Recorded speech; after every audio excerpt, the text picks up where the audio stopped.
Hey, it's Dr. Crone again. In our last video, we talked about the goals that states have to improve their economic development. One way that they do that is to focus on cities as hubs of technology and entrepreneurship. Cities can really act like magnets for innovation and high-tech investment in a state. And that means that having cool cities that can attract technology and investment is an important goal for most state governments. What do we mean by a cool city? Well, your textbook talks about the three goals of a cool city, which are technology, talent, and tolerance. So think about the cool places in Columbus, like the Short North or German Village, places where there's a lot of tolerance for LGBTQ people, a lot of racial tolerance, maybe more diversity than we'd see other places. Places where there's art and museums and cool parks and also a lot of technological entrepreneurship and small businesses, things like that. So the goal of a state is to have cities become cool, and really mayors do a lot of work to try to make their cities cool and appealing so that kind of high-tech, hip companies full of young, really smart people will move to their city and grow the economy there. And certainly Columbus has done much development in the last 10 to 15 years or so in this way, you know, building the Scioto Mile Park and redoing the Veterans Memorial, which is now a really cool museum and drawing people from all over the world to come and see it. Um, all that kind of stuff to make Columbus sort of more hip and more cool and appealing to the type of people who are talented and artistic and interested in kind of innovation and that will bring development to the state. Um, so Columbus doesn't make the top 10 list of the top coolest cities. Forbes magazine every year does a list of the top 10 coolest cities. So you can see these cool cities here. Maybe some of you have ambitions to live or work or go to school in a place like this. And I think we all have just basically an idea of what we mean by a cool city, a place where there's cool nightlife. There are a lot of interesting kind of young people. There's maybe a thriving art scene, a thriving music scene. Often a lot of these places have neat things to do outdoors. So once again, you've got seaports and places where there's a lot of outdoor recreation available and things like that. All of that, I think, goes into what Forbes is looking for in their top 10 coolest cities. Is Columbus a cool city? I always like to say Amazon doesn't think so because I'm still feeling bitter that we didn't win the headquarters race that we talked about in the last video. But actually, from someone who's lived here for a long time, I think that the Columbus has done a ton in the last 15 or 20 years to up its game and make downtown Columbus kind of viable and interesting, to have a more vibrant arts life, to improve its parks, things like that. And I think Columbus has made a lot of progress in that way.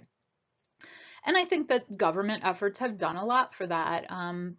Mayor Ginther and Mayor Coleman before him have done a lot to try to attract business to the city by making it more cool and by having other things. One thing that Mayor Coleman got was the bus that runs up and down, the C bus that runs up and down High Street, moving people around to the nightclubs and bars and theaters and things like that. It runs from German Village up to Ohio State.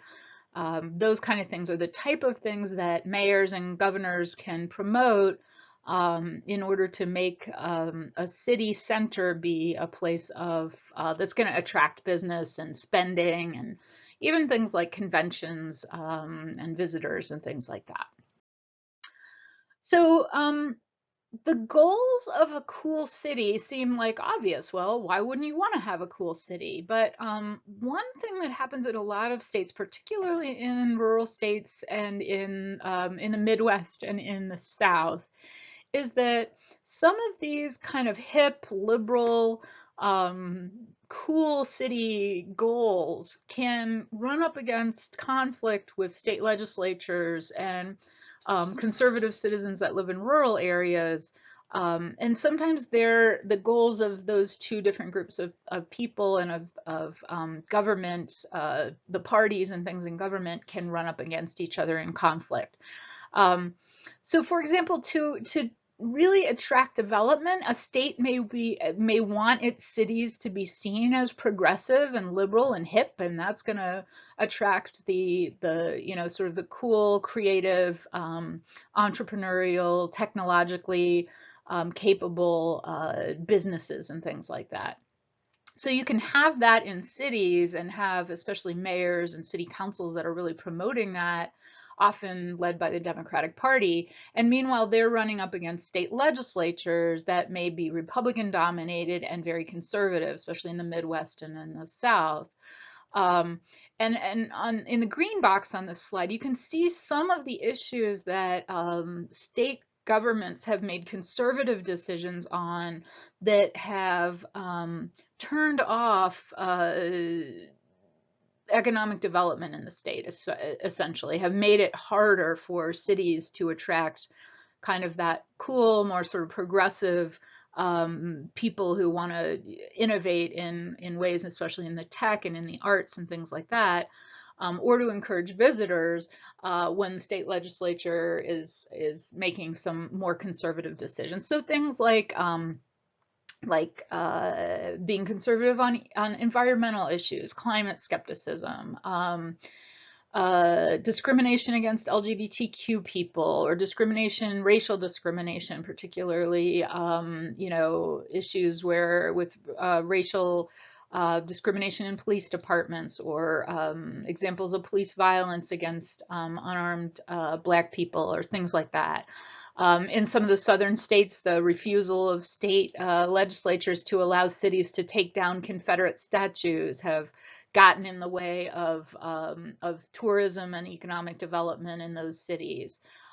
Even things like strict abortion restrictions. There are people who won't locate businesses somewhere where abortion is overly restricted or something like that.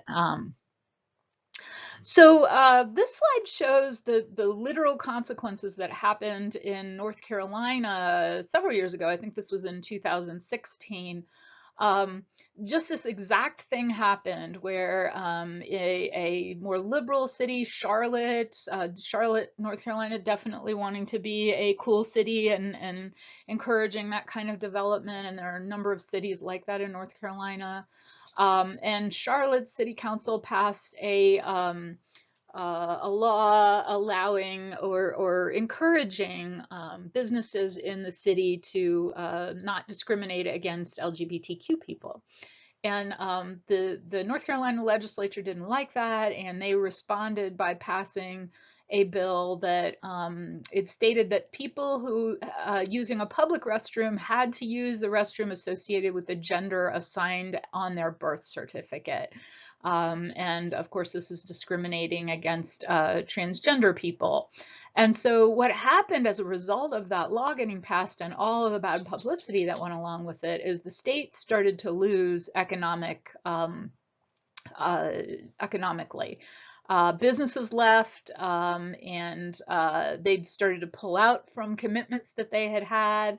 One of the biggest losses the state had was a PayPal operations center that was going to be centered in Charlotte that completely pulled out, and that was $21 million worth of good jobs.